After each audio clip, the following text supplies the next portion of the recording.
One drop on the heartbeat style.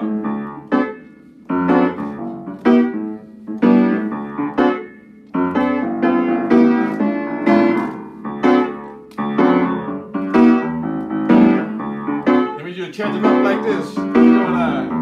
Every single day now, every single day, give me seeking reality. Every single day now, every single day, give me seeking my destiny. Slamming and jamming and skating and bubbling and making do all God's children are free. Changing vanity with my icon until eternity.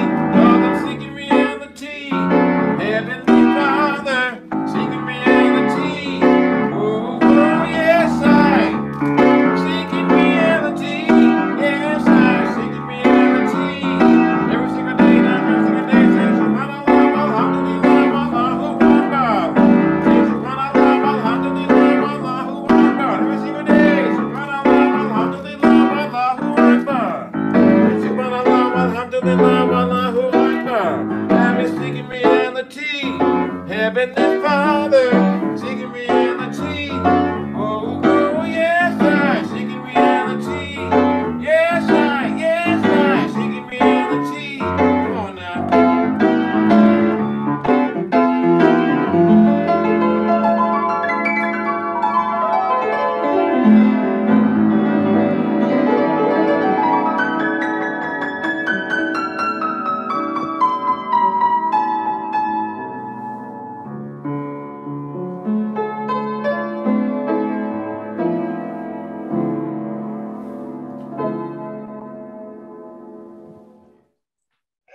Ashe, oh, Ashe, Ashe. All right. Ashe, Ashe, Ashe. All right. Good morning, my Will Save family. Good afternoon, my Will Save family on the East Coast. Who we are and what we believe. We are the Wose community. The Wose community is a community of the sacred African way. We believe in Ma'at, truth, justice, and righteousness. We believe in the teachings of our elders and our ancestors that the Creator God created the universe and all life.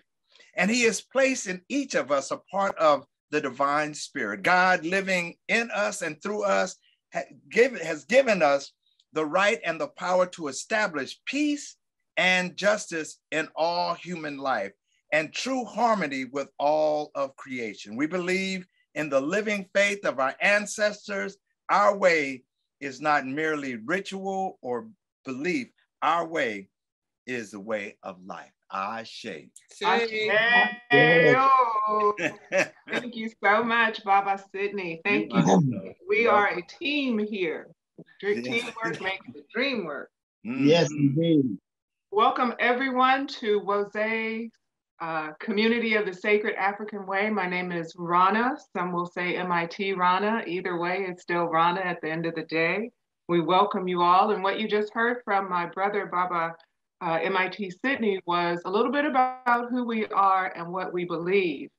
And I'm doing this backwards, but I actually would like to ask permission from an elder to speak, especially since I'm hosting today. So before I get too far ahead of myself, I need to be granted permission, please. Carry on, my sister, in the spirit of Mach, the power of Septepi. Thank you. Thank you. I want to start out just by giving a little bit of a reading from the Hosea. And I really, this morning, was going back and forth with what I was going to give as the reading from the Hosea, because I was thinking of, did I need to give something that was broad spectrum, or did I need to really give what I was feeling? And I decided that since I started this stuff about us being on a recommitment journey, that I'm going to open myself and continue to be vulnerable and allow the things that God puts on my heart and the things that He brings to me and through me to be shared with you, because there has to be a reason why these things are laid on my heart. So this is my reading for us to start today with. And it is from the Hosea. It is on page 49. And if you guys can't tell, I'm having a little bit of contact with my, a little bit of problem with my contacts this morning, so my vision's a little blurry, but I think it's from the book of Ptah-Hotep on page 46. And it is number 16. And it says, if you are angered by a wrong done you by another, lean not towards remembering. Lean not towards remembering. Don't lean into it, but towards righteousness. Pass over it quickly and do not hold it in your heart after the first day that it happened. I chose that to share with you all because sometimes I have issue with that. Sometimes I just want to be mad. Sometimes I want to be downright vengeful and spiteful. I said it in the name of God. I said it because it's my truth. And I believe that there are others that have those same issues, same thoughts. Maybe it's not us personally, maybe it's somebody we know, maybe it's somebody we haven't met yet. But I believe that if we all as a community, as we engage with each other, work towards not leaning into the situation, not putting our back into the situation, but putting our back and our hearts and our minds and our septepi into the righteousness and moving on to the next day. Because you know what? We got work to do. And like I told y'all, I can't do this by myself. So I need everybody, including me first, to get it together. So in my path towards recommitment, this is my passage for today, to not lean into the anger, to not lean into the matter, but to lean towards the righteousness, to lean towards getting past it, to lean towards where I got to go, where we got to go, Jose. Okay? So next up then, we're going to have the affirmation with Mama Angina and Baba Desmond. Please come forward. And good morning to all. I see that Baba Desmond, I think, is on. And I would just like to add quickly, just pray for the youth that are navigating the madness of today's world. They have so many things to deal with that we, the older community, did not have to navigate. Just prayers for the youth of today. And now our community affirmation. Desmond, are you there? I am here. Okay. Grand Rising. No problem. We will know God's truth to be free and self-determined. Creator, help us to remember the humanity, glory, and suffering of our ancestors and to honor the struggles of our elders. Let us strive to bring new vision and life to our people. Let there be peace and harmony among us. Let us be loving, sharing, and creative. Let us work, study, and listen so we may learn, teach, and cultivate self-reliance.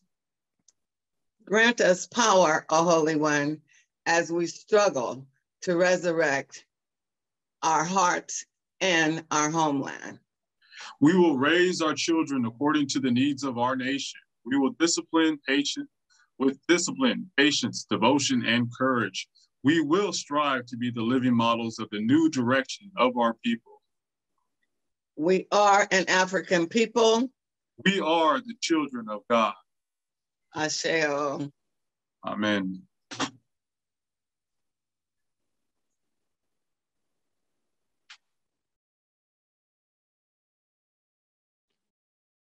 Okay, thank you so much, Baba Desmond and Mama Angina. Next up is going to be the Sounds of Ma'at. We get a song or we get some music. I'm excited. Please come forward. And then after that, we're going to have the historical tribute with MIT Bill. Sounds of Ma'at.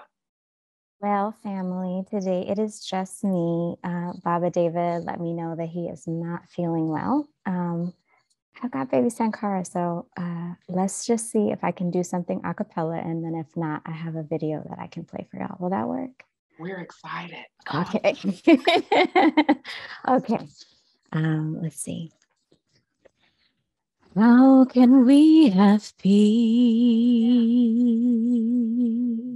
in the Middle East when there's none at home?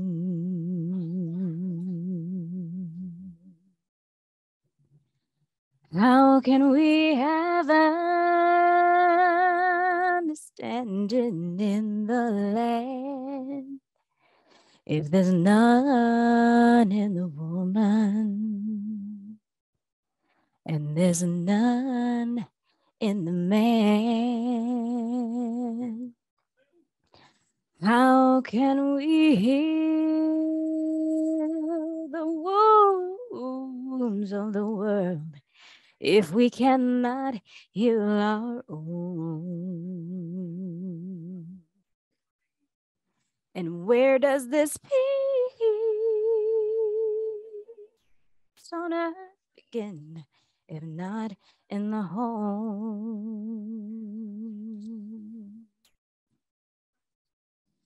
To my left, a woman abuses the children. To my right, somebody's beating their wife. Tell me, where is the love? Where is the God in your life? To my left, a woman abuses the children. To my right, somebody's beating their wife. Tell me, where is the love? Where is the God in your life? How can we heal the wounds of the world if we cannot heal our own? And where does this peace begin, if not in the home? Where do we go now? Do we let the devil win, or do we get up and fight?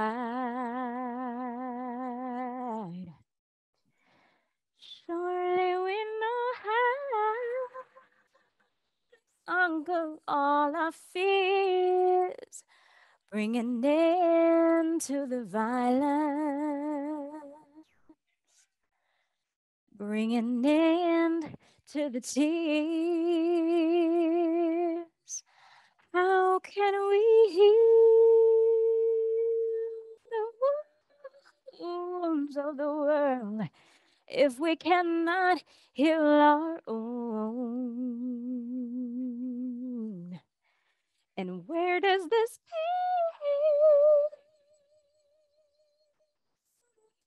begin, if not in the home? If not in the home, if not in the home.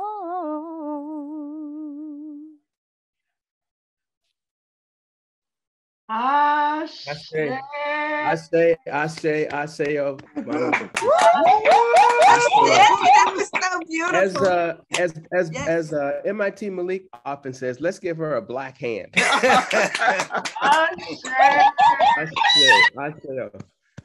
Okay, good morning, Wesley. This is Baba Tai. We've come to that part of our service that we call our historical tribute. It's a time that we here at Wesley take out each and every Sunday to pay honor, to pay homage, to pay tribute to some significant, not necessarily famous, but some significant person, place, or event in our history. Person, place, event, organization, or thing in our history.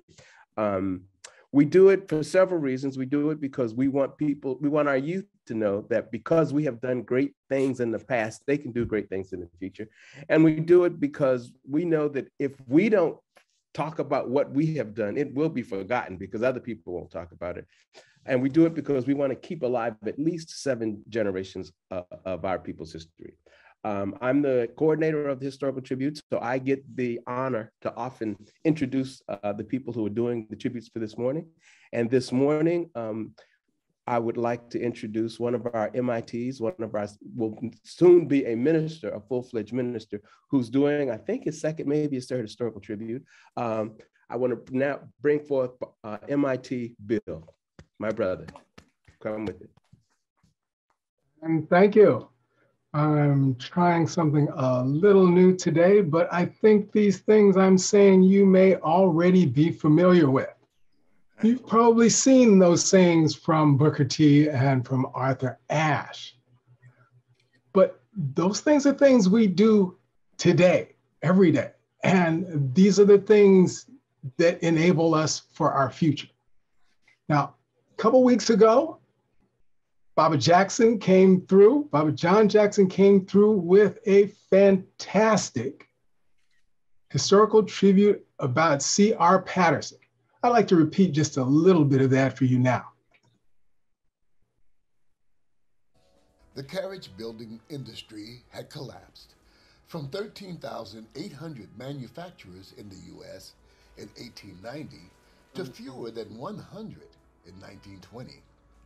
One way C.R. Patterson and Company attempted to make the transition to auto manufacturing was by offering to repair the newfangled machines, from repainting and reupholstering to fixing engines and other mechanicals. Again, cast your buckets down where you are. You can't move from where you're not. So we need to start where we are, do what we can. Building horse-driven carriages easily morphed into building motor-driven carriages. No big change there. But when capitalist industries do what they normally do, which is mergers and acquisitions, small-scale carriage building collapsed. Did Brother Patterson give up? No. He did what our people do. He made a way. He was already living what Washington and Ashe advised.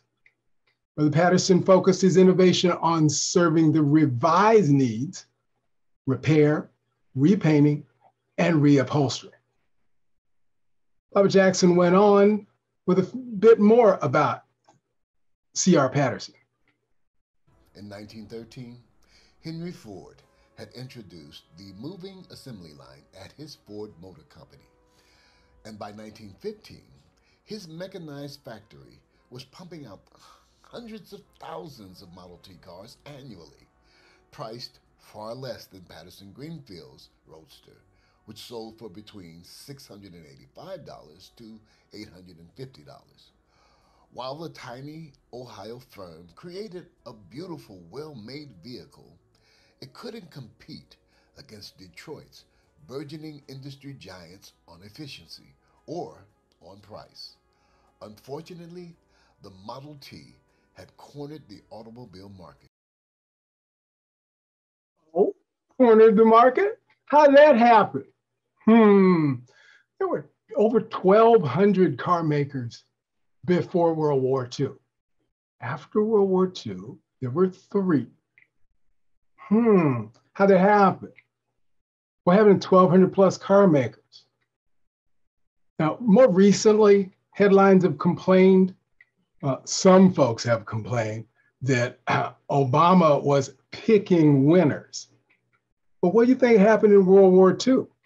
Not only did big capital continue its usual mergers and acquisitions, but Ford, GM, and Chrysler all got fat wartime production contracts. Not just making cars, but Jeeps, tanks, and all kinds of airplanes.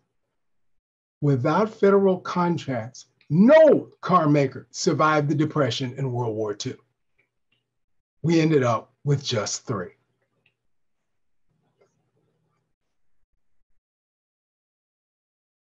Because production of the Patterson Greenfield car required significant capital investment that never materialized, the company never reached full production.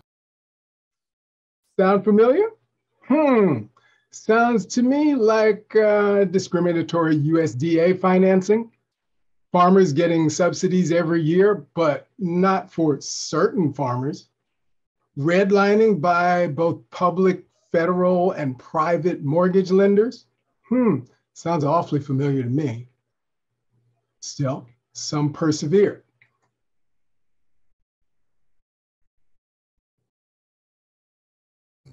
The Patterson family, which had controlling interest in the company, had closed the car business and shifted to producing the bodies for buses, along with hearses, moving vans, delivery trucks, and more. Rebranded in 1921 as the Greenfield Bus Body Company, the Patterson's firm first sold its buses to local school districts. Through the 20s, the family maintained the thriving business building mostly bus bodies, which were built on Chevrolet, Ford, and General Motors chassis. Turns out building on other people's chassis is the way the auto industry has been from the very start. Ford did that immediately. And they came up with this phrase called a knockdown kit. And that's been the case from the very start, including manufacturers all over the world, including this British group Aeroford. And that's how the large manufacturers continue their profits and continue their favored status across the world. Still, there are African manufacturers today who have to deal with noise, like so. Turns out there's a car maker in Ghana, Kantanka, who's gotten press like this, talking about the myth of Ghana's first car. And how can it possibly be made in Ghana when it consists of parts from China? Well, of course, that's how you get manufacturing started. You start with somebody else's parts and you replace them with your local parts as you can. Katanka has done exactly that, and they've done it very, very well. As reported online, they have finished using 75% local components, including the engine block, and they've moved into SUVs. And yes, they started with knockdown kits from a Chinese firm. Katanka is not alone. Innocent in Nigeria is doing a similar thing. They started with a kit also, and now 70% of their car parts are produced locally.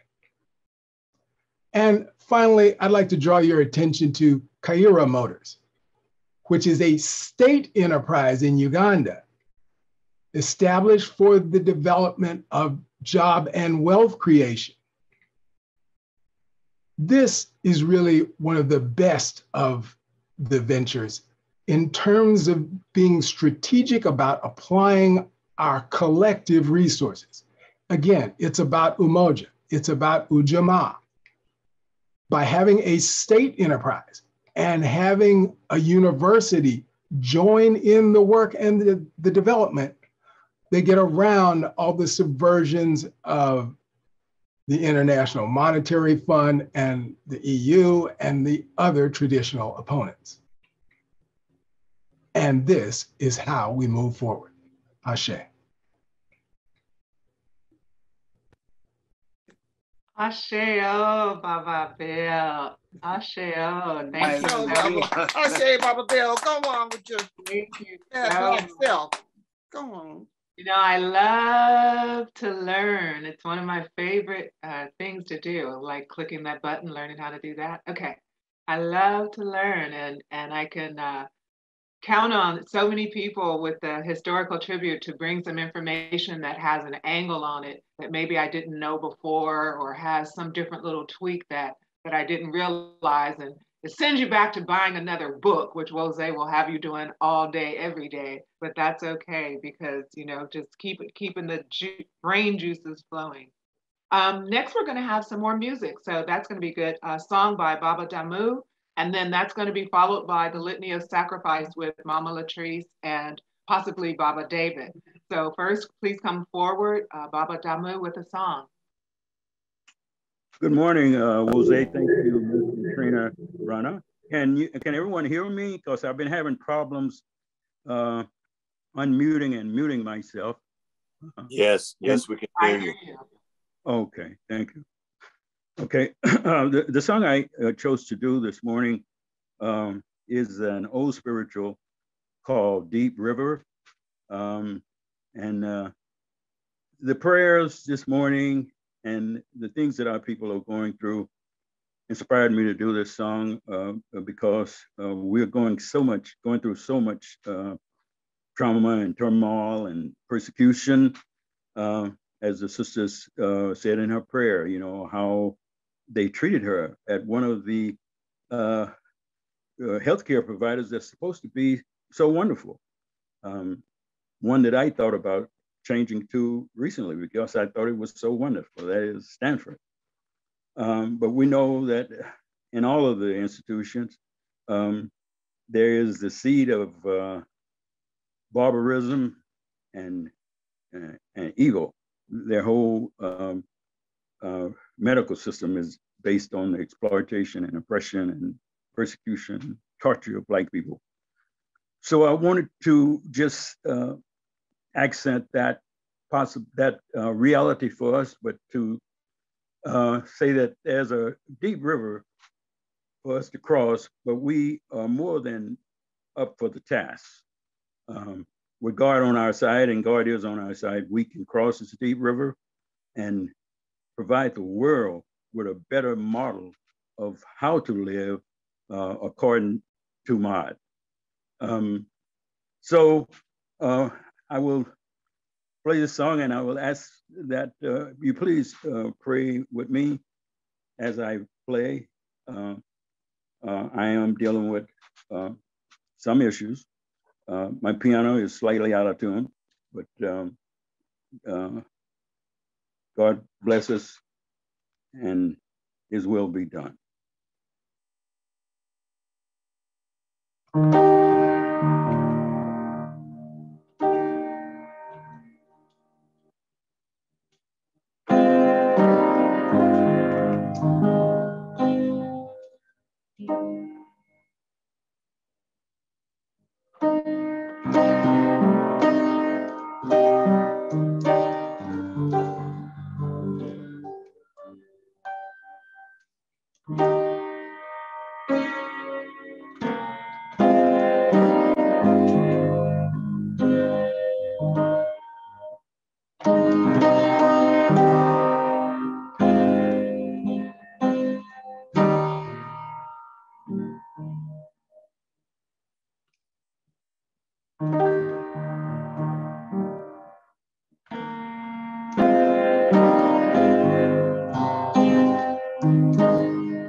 Ashe, Ashe, Ashe, oh, Brother Damu, Ashe. Thank you very much. That was very beautiful, very moving, very spiritual, you know, very soulful. Thank you, Baba Damu. Again, in the words of MIT Malik, let's give Baba Damu a black hand. Thank you very much, Baba Damu. Ashe, thank you. Oh, yes, we have come to that time in our service that I think is the most important part. It's the, we call it the litany of sacrifice. It's when everybody here gets the opportunity to participate. I have the honor of stepping in for Baba David this morning. Baba David's a little under the weather, so I have the honor of doing the litany with his bride, Mama Latrice. And so I'm waiting for Bill to put up the addresses. But as you know, as we say every week, we have one God, we have one service, but there are in fact two Woseis. You know, each Wose has its own separate responsibilities, its own financial responsibilities, and we each have our separate budgets. So we give you an opportunity each week to donate to either or to both of the Wose. So here is the snail mail address to donate to Wose Oakland on your left, or to donate to Wose Sacramento on your right. Okay, now for the litany, my brother. Okay, litany of sacrifice. Save us, O Holy One, by your name. Vindicate us by your might. Hear my prayer, divine protector. Listen to the words of my mouth. How can we repay the Holy One for the gifts that have been given to us? We will lift up the cup of salvation and call upon the God of our ancestors. We will fulfill our vows to our Creator in the presence of all our people. Gladly, we bring our sacrifices to you. We praise your name, O Amun-Ra, for it is good. Jose family, I ask that we bow our heads in prayer. And wait. Mama Latrice, let's put the rest of it. Oh, I'm sorry. That's okay. Unity. We shall strive to maintain unity in the family, community, nation, and race. Tagalia, self-determination. We shall define, name, create, and speak for ourselves.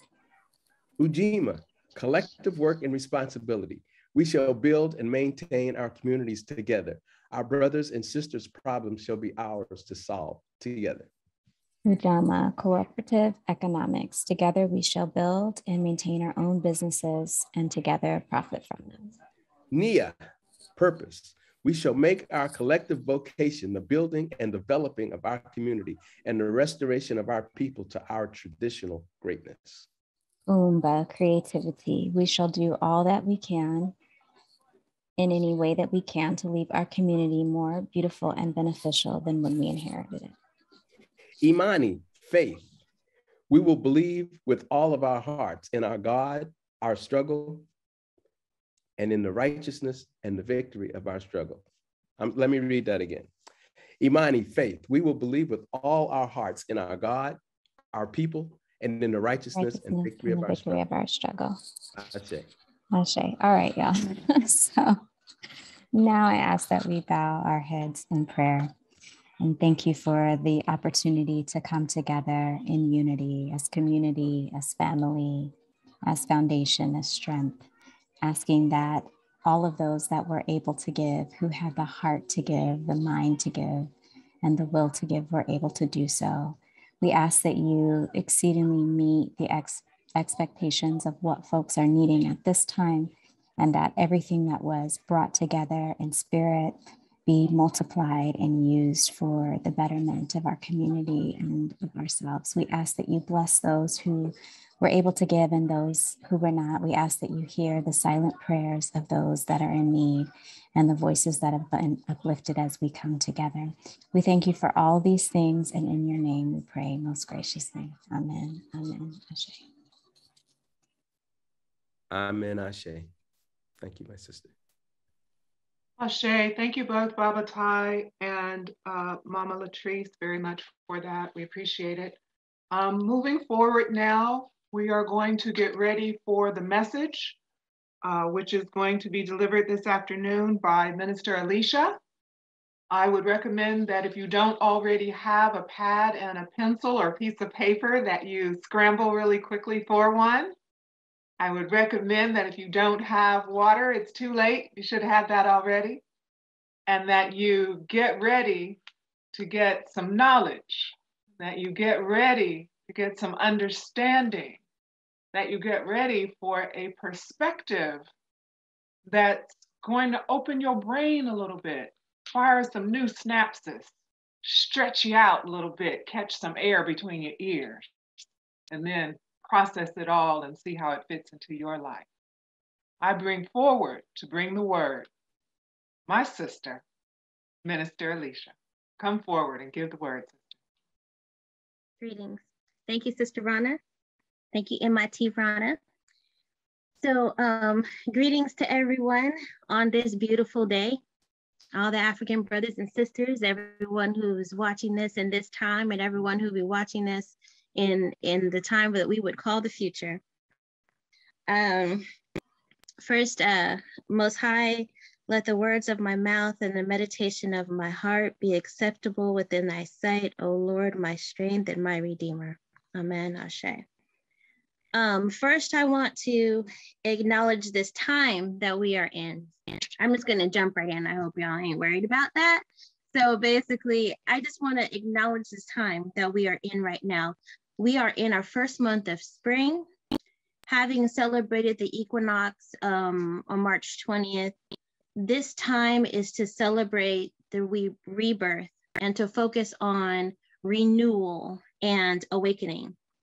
For Muslims, it's the beginning of the second week of Ramadan, honoring when Muhammad began to receive the Quran. They honor this time by fasting during the daylight hours, meant to be a time of introspection, a time of spiritual discipline, a time of deep contemplation of one's relationship with God. This is a time to ask for forgiveness, as well as a time to renew their faith. It's a time not to be distracted by all the things that happen when we have to make food and we're putting it in our mouths, we're doing the digestion, all the stuff that is centered around food. We want to focus on God. This is also Palm Sunday for Christians. This is the first day of the Holy Week, commemorating Jesus's triumphant return to Jerusalem. I mention all these things because right now there are billions of people giving their energy to rebirth, giving their energy to renewal, to spiritual awakening, to returning and celebrating the foundations of their faith. I'm gonna put my glasses on because I really can't see my words. Okay. It is a mighty energy that's so spiritually and vibrationally powerful. When you think of the collective of energies moving forward and doing these things. So in that respect, I want us to open our eyes and to see the connection with all these billions of people, because this is natural at this time to renew our faith. A couple of weeks ago, Sister Rana was calling us out to commit or recommit ourselves to this movement and also to our spiritual foundation. So I said all of that to lead us into the message the Most High has for us today. So first, the freedom writings are going to come from Stolen Legacy. Page, I have a lot of, writings that I read a lot because that's what I do. I read like everything. So a lot of times I will have a lot of things for you to read. And I'm not going to read everything, but if you write the information down, then you can read it at your leisure. So first, Stolen Legacy 27 through 28. Like I said, I'm going to be reading on this page. I'm not going to be reading every single word. So please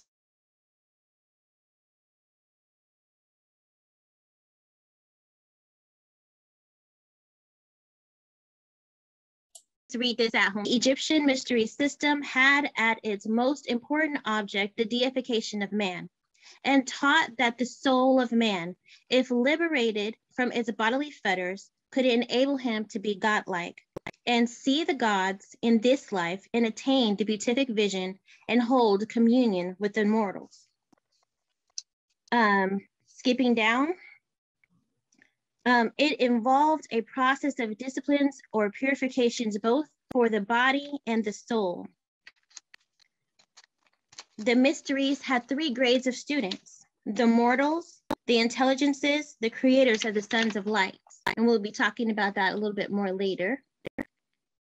And on 28, it says at the top, for years they underwent disciplinary intellectual exercises and bodily asceticism with intervals of tests and ordeals to determine their fitness to proceed to the more serious, solemn, and awful process of actual initiation. And now I want to go to Stolen Legacy, page 132 to 133. And by the way, I have this version of Stolen Legacy, so you may have to adjust your pages because I believe that the pages are a bit different. 132, 133, where it says, as already has been pointed out in connection with Plato and the cardinal virtues, the Egyptian mysteries were the center of organized culture and the recognized source of education in the ancient world. Neophytes were graded according to their moral efficiency and intellectual competence and had to submit to many years of tests and ordeals in order that their eligibility for advancement might be determined. Their education included the seven liberal arts and the virtues. The virtues were not mere abstractions or ethical sentiments, but positive valors and the virility of the soul. Beyond these, the priests entered upon a course of specialization. So after they did that, then they went through and went to a course of specialization. And we want to go to page 104 through 106. I know it's a lot of reading, but that's what we're called to do. So don't worry, don't be afraid reading, don't be afraid. Okay. So 104 to 106, I will be skipping around, but you know, as you read, just read along with me. Where it says on 104, in order to escape from the effects of his condition, 2 requirements had to be fulfilled by the neophyte. He must keep the 10 commandments taught by the mysteries, for by such a discipline, he would gain conquest over the fetters of the soul and to liberate it so as to make its development possible. And he, now being well qualified and duly prepared, must undergo a series of initiations in order to develop his soul from the human stage to that of a god. Such transformation was known as salvation. It placed the neophyte in harmony with nature, man, and God.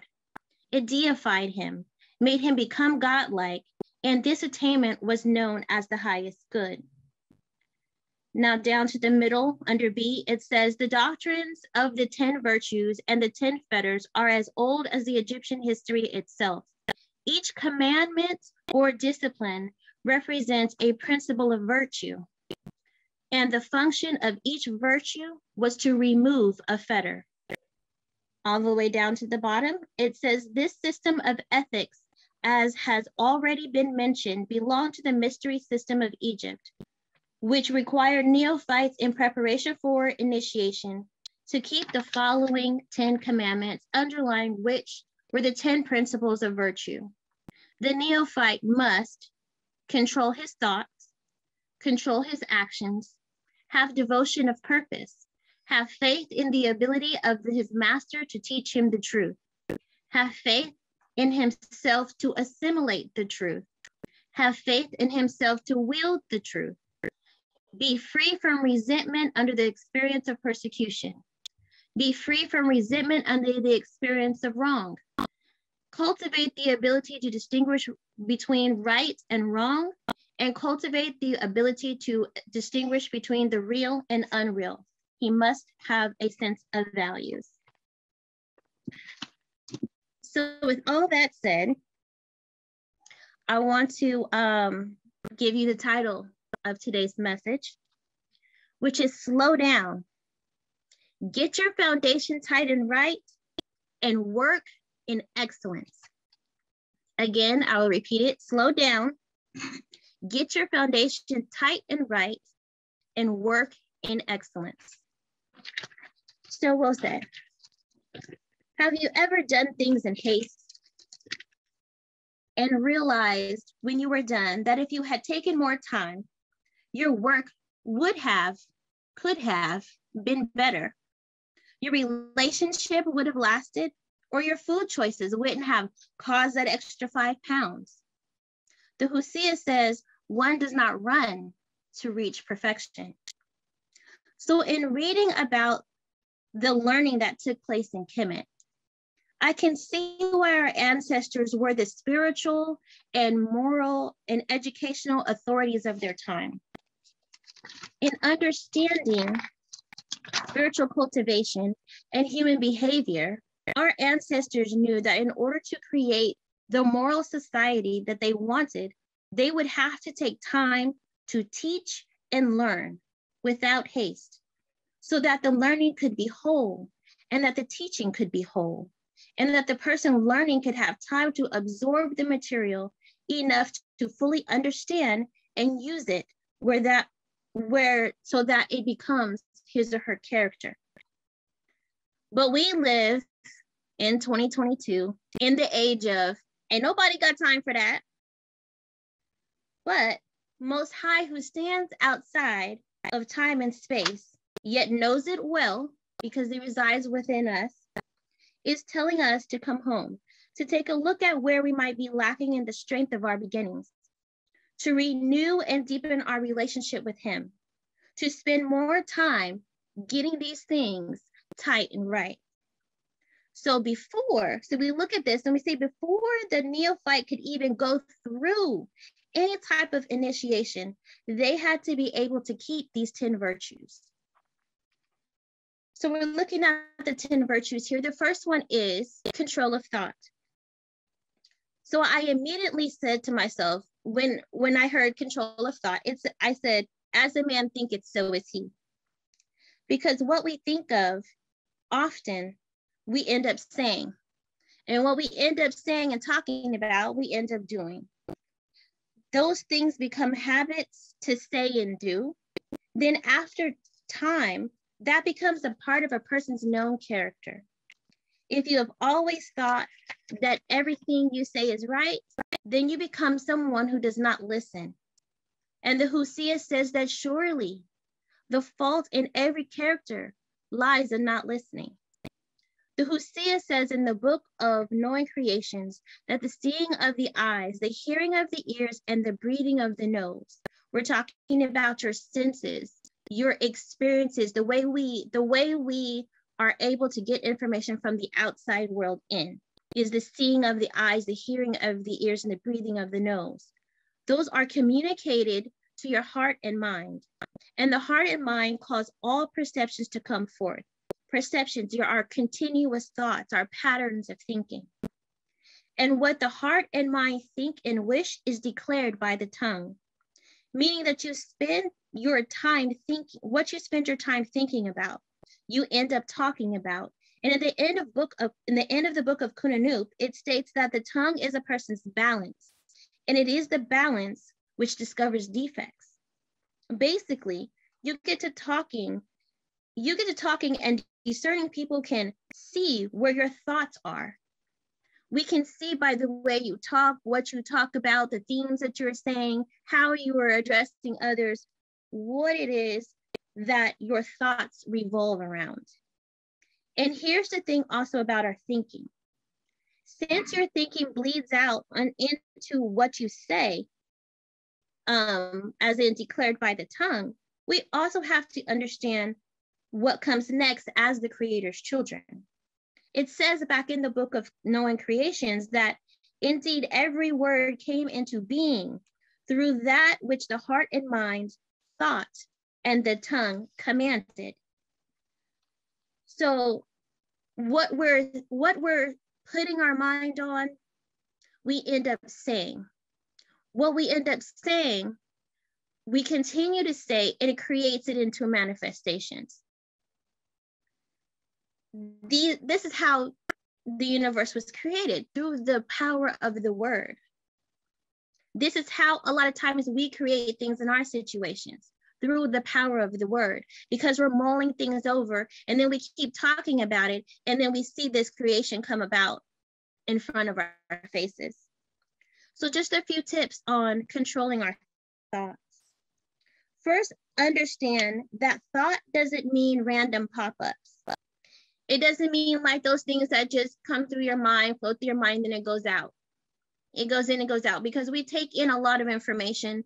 So there might be something that could have, while we're walking down the street, we heard somebody say something, our mind catches onto it and it repeats in our mind. I'm not talking about that. I'm talking about those things that are patterns of thinking. You can be a positive pattern thinking person. You can be a negative pattern thinking person, to where the things that are coming out your mouth is like, oh, he's so positive. I just like the way he looks at things. Or, man, why he gotta be so negative all the time? You might not have thought you said something negative, but because your mind is sitting there thinking your mouth, what things are not going right, how somebody is not doing this, what is not happening, as opposed to the person who is on positive saying, well, you know what? This is what's going right. This is what we should pay attention to. Well, what about this? And seeing the brighter side of things and keeping a positive outlook. So those are the things, it creates a pattern. The second tip of controlling a thought would be a good way to control what your mind rolls around with is to control what goes in it. Because I use this thinking about music. When I think about music, music is something that when I'm driving down the street, I could have nothing playing in my car, but a song will pop in my head. It could be from 2022 or it could be from 1980. It doesn't matter. It'll be a song that will just pop in my head. So for 95% of the time, I'm the one controlling the music I'm listening to. So if I want to be somebody who's thinking on a positive tip, I want to definitely listen to positive and uplifting music. I want to listen to, if I like listening to podcasts or I like listening to people talk, I want to listen to those who are positive. I don't want to always listen to something that's negative. How this is being destroyed, how that's being destroyed, how everybody's being killed, how this is that can happen every once in a while, so you know what's going on in the world. However, there has to be a balance. There has to be some things that are in your mind that is positive, or we're going to have an outlook that's negative. And so when we start talking about things, our view is going to be negativity. So the third thing in controlling thought is to meditate. Our simple definition of meditation is simply listening to the Most High. Prayer, talking to the Most High. Meditation, listening to the Most High. Be quiet sometimes. We ask God questions and we never wait for an answer. My kids do that sometimes. They ask me a question and I go to give them the answer and they're all the way across the room on something else. I'm like, well, why ask the question if you don't want to hear the answer? Don't ask the question. Maybe Google it. But don't ask me the question if you're not prepared to sit and listen for the answer. I might give you a short answer. I might give you a long answer. I might give you a yes. I might give you a no. I might give you a wait. This is what the Most High does too. My neighbor was telling me how God never answers her prayers. And I'm like, and she's like, well, does God answer your prayers? I'm like, God answers my prayers daily. And she gave me this quiz of like, oh my God, wait, what? Yeah.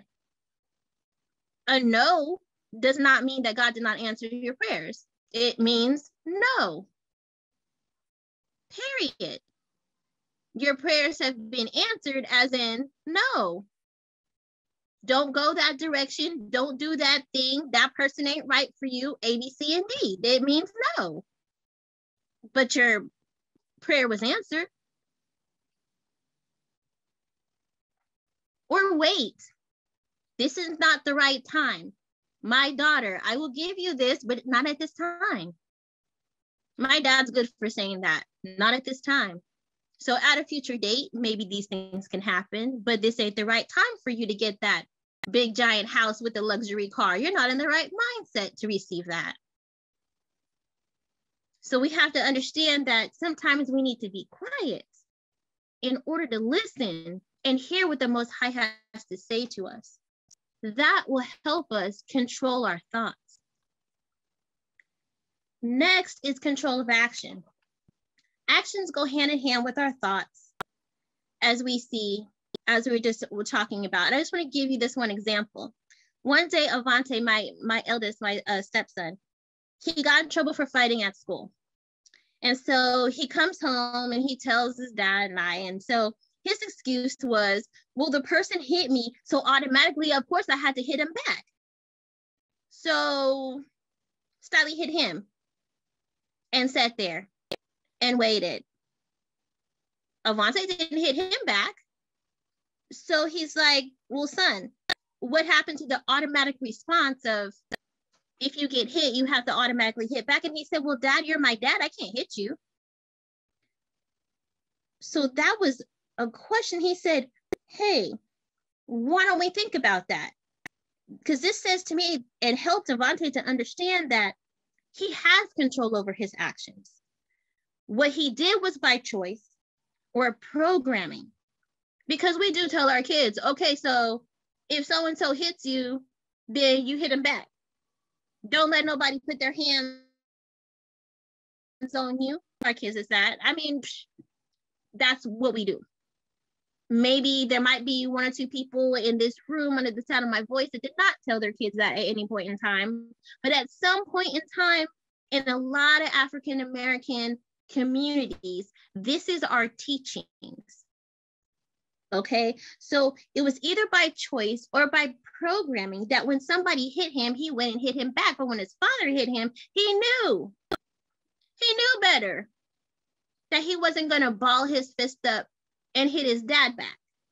So that was control of his action by knowledge of who it was that he was interacting with. So a few thoughts on controlling our actions. First, positive thoughts and thinking leads to positive action through interpretation of circumstances.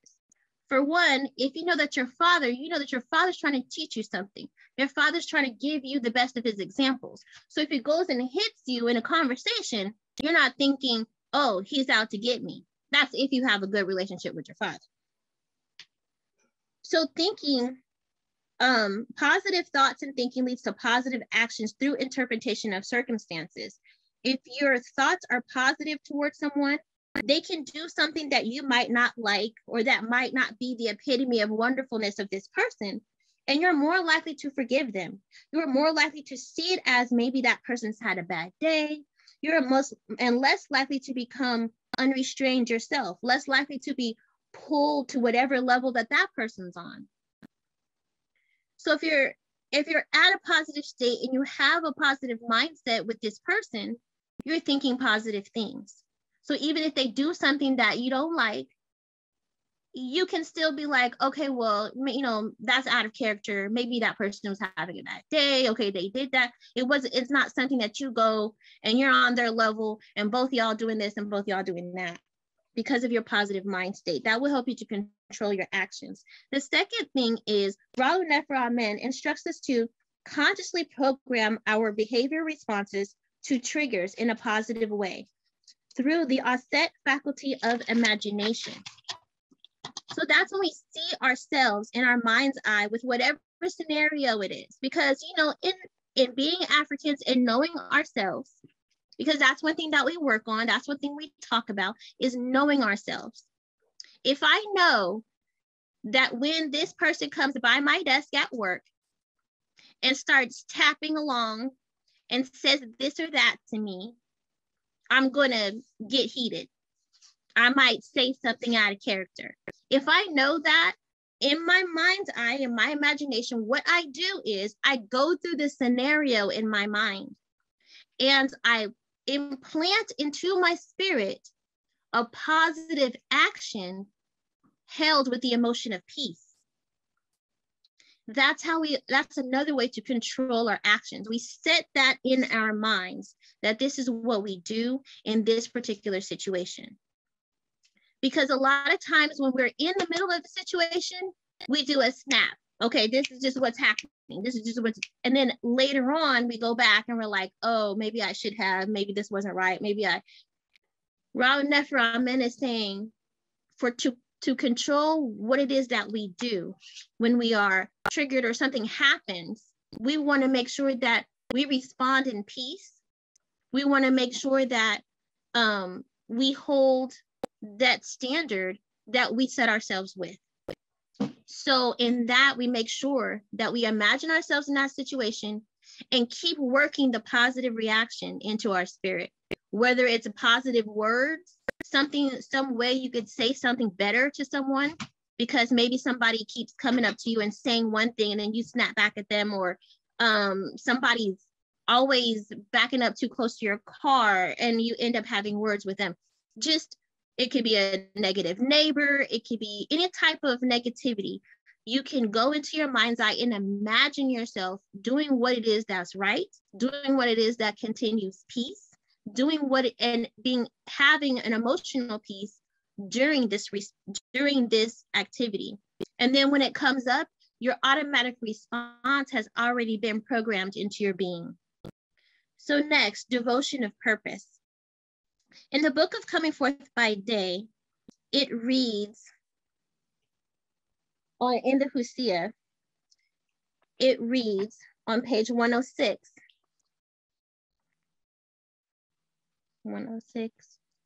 number 4, behold, I'm in your presence, O Lord of heaven.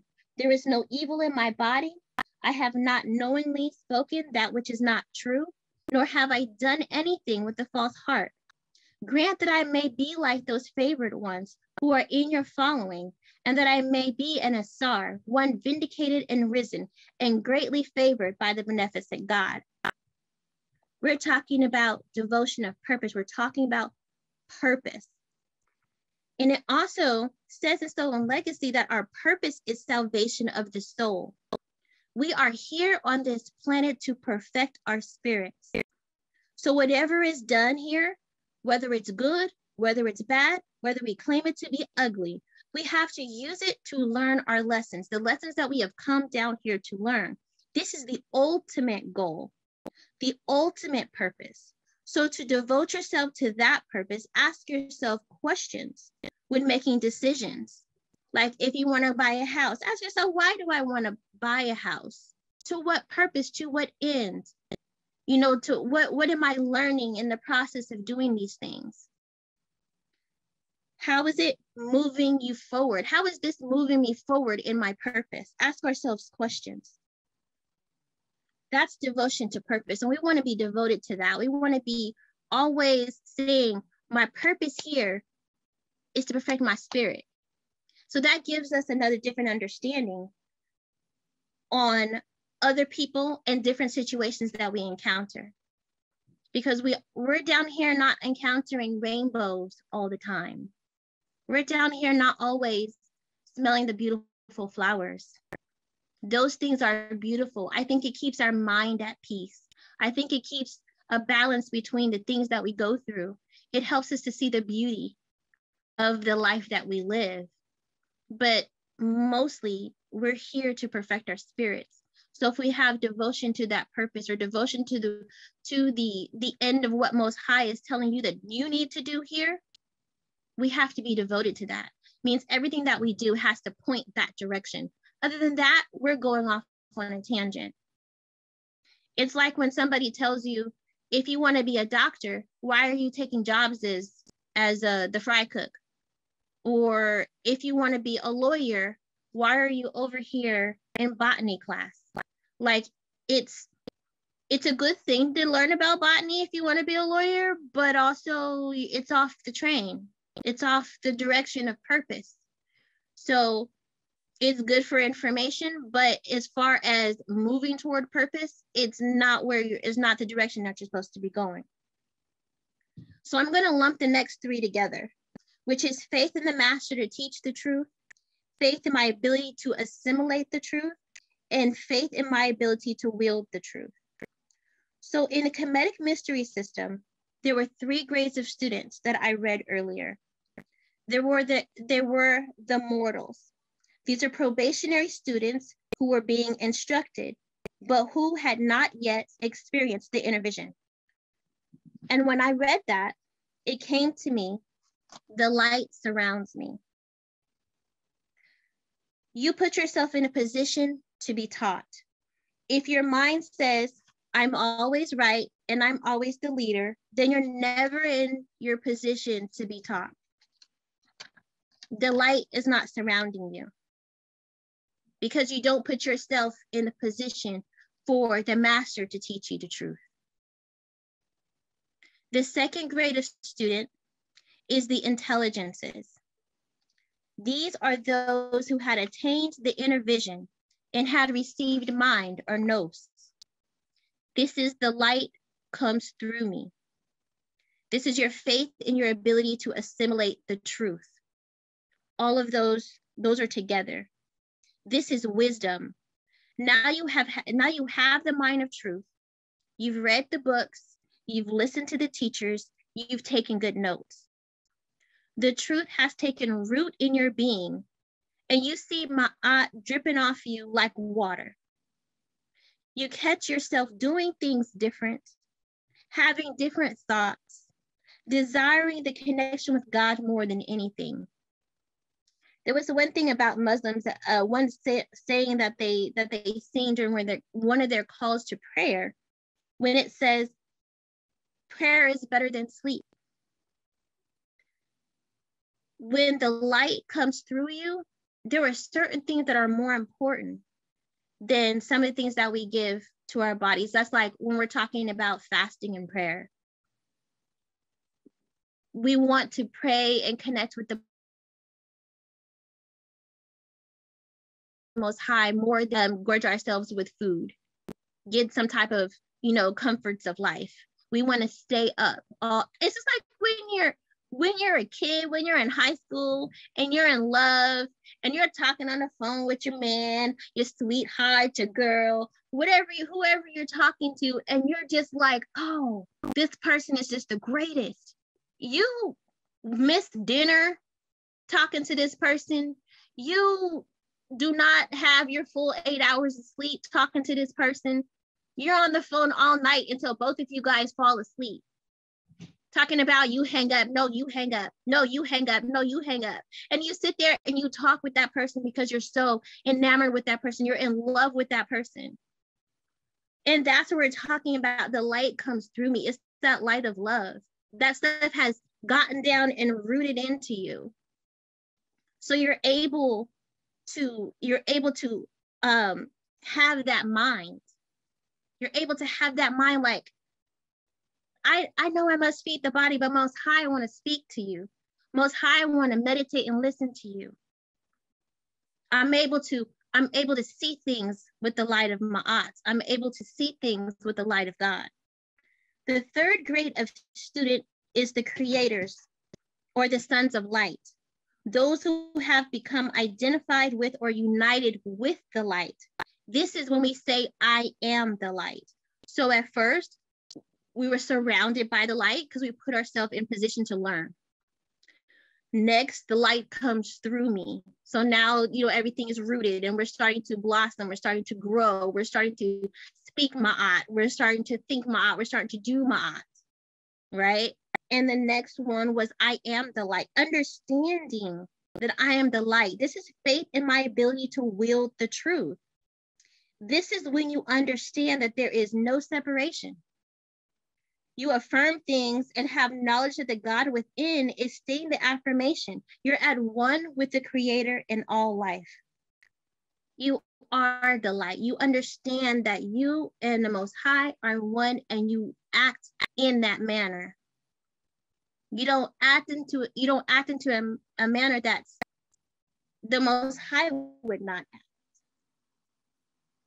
Everything that you've learned, you're putting into practice. And once you put that into practice, it now becomes who you are. It is who I am to be peaceful. There's no other way. So that's what I'm talking about. I am the light. The next one, I will be free from resentment under the experience of wrong and persecution. Many of us have a problem and issue with doing that. It is very difficult. It is very difficult. It is very difficult. And looking at these words, wrongdoing and persecution, I see that wrong is like when somebody do you wrong, but they wasn't necessarily coming after you for that. They might have done you wrong on accident, or done you wrong because, you know, you were a means to be able to do something different in their lives. Dare I say stepping stone, collateral damage, that type of thing, not necessarily something that's purely against you. That's somebody doing you wrong. When I see persecution, I see someone actively going after you to make your life miserable. So the difference that I see between the two is somebody accidentally, or, you know, not necessarily just trying to get to you, but having to use you as a stepping stone, collateral damage, whatever you want to call it, but it's not necessarily geared towards you. As opposed to somebody got their eyes set on you and has got the negativity set on you, wanting to pull you down, seeing you as something and wanting to make sure that you feel some kind of way. That's how I feel about persecution versus just somebody doing you wrong. Our ancestors are saying, I will be free from resentment under the experience of both of those things, whether you meant to do it or did not mean to do it, whether you was coming after me with your guns blazing, or I was at the wrong place at the wrong time. Either one of those things, how can I be free from resentment? Our ancestors knew that resentment harmed the body. It harmed the physical body. And these bodies are our vehicles of God here on earth. It's detrimental to your body to harbor resentment. Forgiveness must be a walk of our life. Being able to holding on to resentment hurts us. We might resent somebody from 1977, and guess what? That person is off doing whatever it is that they want to do in their life. They're not worried about you. They're not worried about when they stepped on your toe. They're not worried about any of that. But you're sitting there keeping that harbored in the back of your mind, not able to let it go. And every time you see that person, you feel some kind of a way. Every time you hear that person's name, you feel some kind of a way. And when you do that, you know that you're holding resentment. You're holding on to it. And those negative things become negativity within the body. And then we wonder why certain things come up out of the blue. Liver damage, lung damage, cancer, different things happen, and it works in our physical bodies. So not only do we have that problem going on, but now our body is manifesting the anger or the resentment or whatever it is that we're holding. So brothers and sisters, please, if there is a way, let it go. If there's not a way, talk it out, pray it out, breathe it out. Do what it is you can. Do what it is that you can do to not hold resentment for somebody who's done you wrong, whether purposeful or not purposeful. That's why the Hosea says that God is angry, but none of it remains behind. Tips on being free from resentment. It's meant to be a fluffy space here. We are here to perfect the spirit, which is not done by always being comfortable. We can't be comfortable with every single person we come around with 24/7. It's not reality. Because our purpose here, is to perfect our spirit. 2, know that it's harmful for you to have a lack of forgiveness and understanding in your heart. 3, know that ma'at is also honoring people's place in the scheme of things. This may be an unpopular opinion, but we have to understand that you cannot be all on your high horse about who you are and how great you are or beneficent if there weren't others that were doing wrong. If there wasn't somebody that was coming against you and you decided that you were going to take the high road, there would be no high road to take if everybody was doing the right thing. If there was no bad, there would be no good. If there was no devils, why would we look to angels? Everybody would just be equally the same. So there's a place for everyone in the whole scheme of creation. Most High made it so. Minister Alicia did not make it so. Most High made it so. That everybody has a place in the creation. And we want to honor and respect that. That's a way that we can be free from resentment, understanding, okay, well, you're doing that in order to allow me to choose the right thing to do. And spiritually ascend. I guess you're trying to be negative in that space. But your place in doing that just gives me the opportunity to flex my spiritual muscles, gives me the opportunity to reach back and get my teachings and understand myself. You acting the way you're acting is negative in your space and you're trying to bring it to my space. Maybe you're hurting. Maybe I need to show you compassion.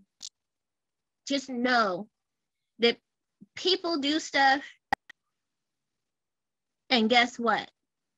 It's there for a purpose. They're there for a reason. Let them come in, they did what they did, you learn from it, let them go. Then you're free from that resentment with that understanding. So we're cultivating the ability to tell right from wrong and real from unreal. We're on the last 2. So cultivation is not rushed. Anybody who has ever tried to grow a plant from the seed to understand a little bit about it's not rushed, but it's something that's paid attention to, and it's something that's nourished, something that you have to keep coming back and checking on. So that's the cultivating that ability, and to know when something is right or wrong, and the same for the real and unreal. We have to work on that ability to see that. We have to work on the ability of our mind's eye to be the first eye and not the third. We have to be able to work on that. So at first glance, many things can seem real with our own vantage point, but when we pull back and get some perspective, we can see, well, that may not be what I thought it was. How do we tell our love for our mate is real? It could be a host of things, but one main thing is watching and observing over a period of time. You can see something you can also see something in the sky and think that it is a star. But if you wait and observe, you may see that it's just a plane that's super far away. So sometimes we just may need to stop a second, take some time, give some observation. Let's be scientific about this. You know, being able to tell the real from the unreal. Ask some questions. We've all old enough to have been in relationships before. Some have worked out nicely. Some have been quite some disasters. I have. Maybe that's just me. Maybe that's just me who had some that worked, or have some that's been some disasters that you never want to bring up ever again.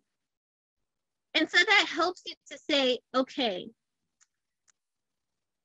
when you said you loved me, that was not reality.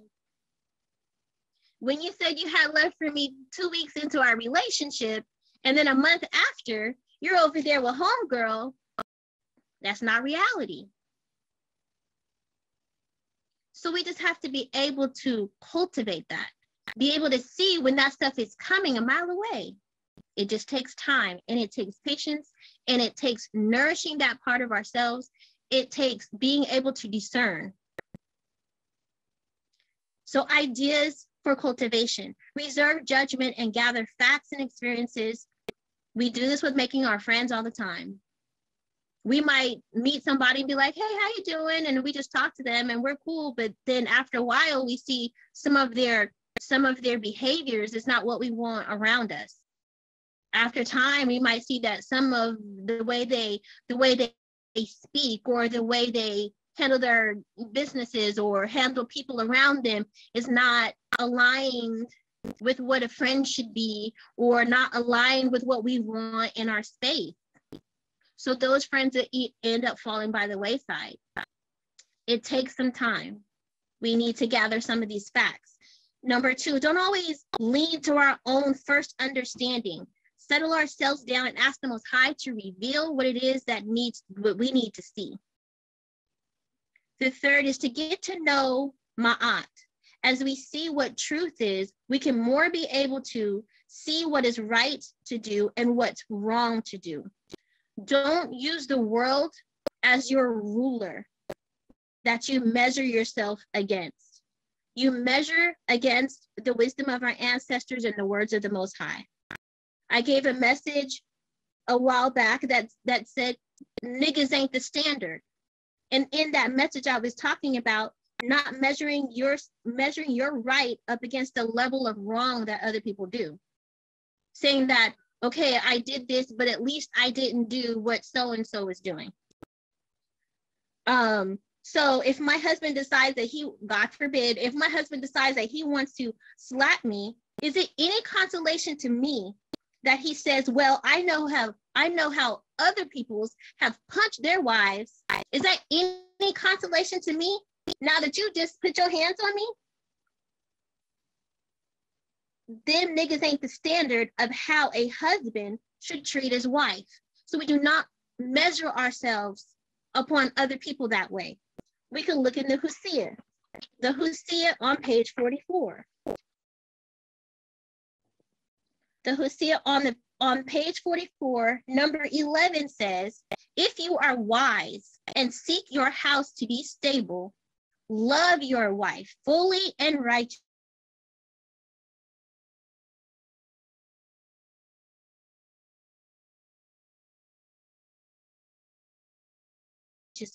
Give her food and husband.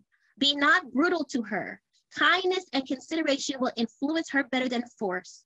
Pay attention to what she wishes, aims at, and regards highly. Thus she will remain with you.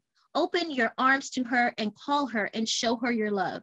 That's the standard. Not Pookie, not so-and-so down the street. At least I didn't do this, I did that. That's not your measurement. Your measurement is here what the ancestors have said, what the Most High has given us to work with.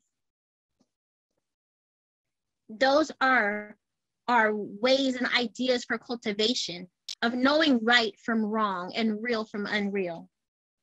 So let's understand that these things need to be worked on so that it's the character of all of us. We are all in varying degrees of these things, but for our ancestors, this was the moral minimum.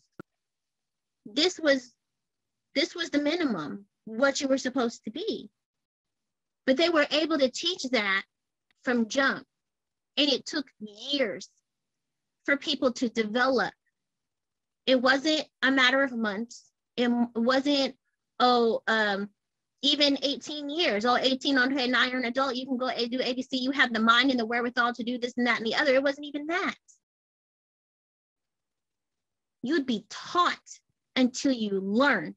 When you learned and you showed these things is when you were able to move forward. Moral minimum. So we need to slow down and get these basics correct so that we can work in excellence. That's the Black excellence that we look at when we're looking at our ancestors. That African excellence is the bringing humanity to humanity. That's our thing. And so then everything that we do is a manifestation of the Most High that's within us, because that's who we know ourselves to be. We identify ourselves with the Most High that's within us. We don't identify ourselves with so-and-so down the street. I'm not identifying myself with every other female on this block. I live in the hood. I do not identify myself with every other Black woman on this block. I do have a piece of identification with them. I identify myself as the Most High that's within me. Do we have similarities? Yes. Do we have differences? Yes. Are they in the same positions as I am? Some of them. It has nothing to do with who I am as a person, because who I am with a person identifies with the Most High that lives within inside of me. And we have to understand that about each other. And the more that we understand that, the more unification that we can see. Because if we're all understanding that we are all part and parcel of the Most High, and the Most High is one, we are unified. The Hosea says for us to do our job and to do it excellently. We have all come down here for a purpose. We have all got work to do. We want to do our job excellently. So I'm going to give you this last scripture on page 33 of the Hosea. I'll go to it as you go to it. 33 or 133? 33. 33, number 4, that second paragraph. This is Most High telling us, our ancestors telling us, do our jobs, do it well, okay? Where it says, helmsman, do not let your ship go astray. Life giver, do not let the people die. Provider, do not let the people perish from need. Shade, do not let the people become dry in the sun. Protector, do not let the crocodiles seize the people and drag them away.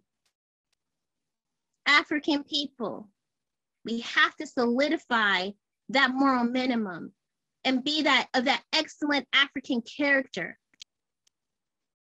so that we can do our jobs and do it well.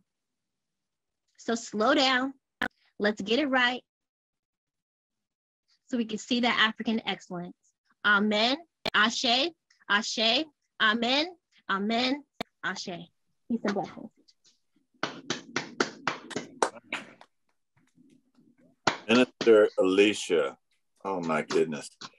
Come and go with us. We are following the way. Come and go with us. We are following the way.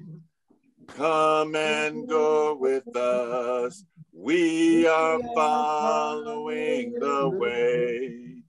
Amen Ra, Amen Ra. We're following the way. Amen Ra, Amen Ra. We're following the way. Ashe. What a powerful message. Minister Alicia, you are a school for the nobles. The light surrounds me. The light comes through me. I am the light. Consciously programming. Don't make a snap reaction. She even went into her family. She gave the Avante example. If my father hit me, I wouldn't hit him back. It would have gone badly, for me. Sometimes we need to be quiet and listen to the Most High. Listen to the Most High. We are questions. Don't wait for, when we ask questions, don't wait for the answer. Oh man, I took notes. I wrote, you can't see it on the screen. I took notes. You are a school for the nobles. As we extend the invitation to you today, we hope something was said will encourage you to become a part of us if you are not already a part of us. And if you are a part of us, that this is even more encouraging to do more. We extend the invitation to you today. Let's sing that song a little bit and see if anybody comes forward. Come and go with us.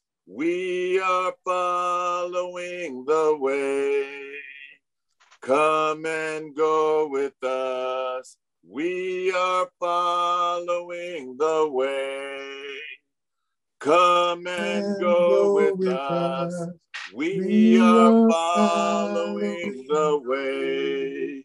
Amen, Ra, Amen, Ra. We're following the way. That's right. Amen, Ra, Amen, Ra. We're following the way. Amen, Ra, Amen, Ra. We're following the way. You know what? In tune, out of tune, you are the most beautiful people on the face of this earth. Give thanks for that message today. And I asked Brother Bill, you know, privately, did he want, because that historical tribute was powerful today, in an instructional way. And I asked him, I said, do you want me to have that, you know, because you can divide the YouTube videos into a place where it'll just be the historical tribute, or you can, but I'm certainly going to ask Sister Katrina, when she edits the YouTube video today, if you could please make a second one that just has the message, because that's the kind of message that we need to look at and listen to and meditate on over and over again to really get it. Minister Alicia is a school for the nobles. Though none have come forward, the message has been proclaimed in a powerful and magnificent way. We're going to ask our friend Damu Sudi Ali, if you would please close us out with Lift Every Voice and Sing. And I really appreciated the Deep River earlier. Give thanks for that. Yeah, Brother Sudi. Thank you, Minister Imhotep. Can everybody hear me? Yes. Okay.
Though I'm away, my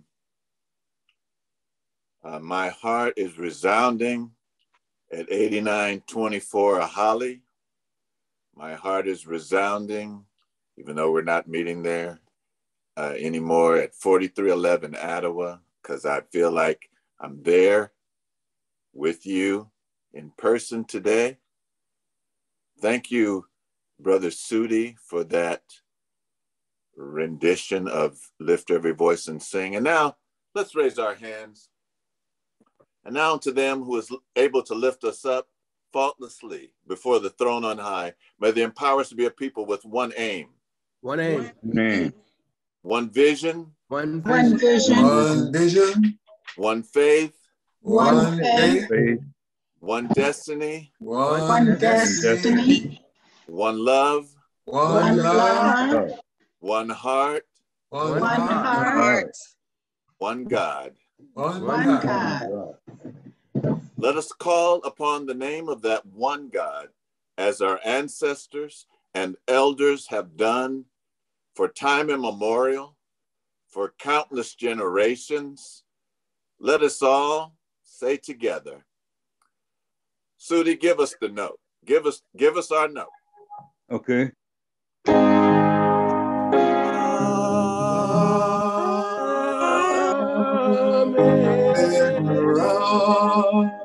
In tune, out of tune. You are the most beautiful people on the face of this earth, especially on this screen.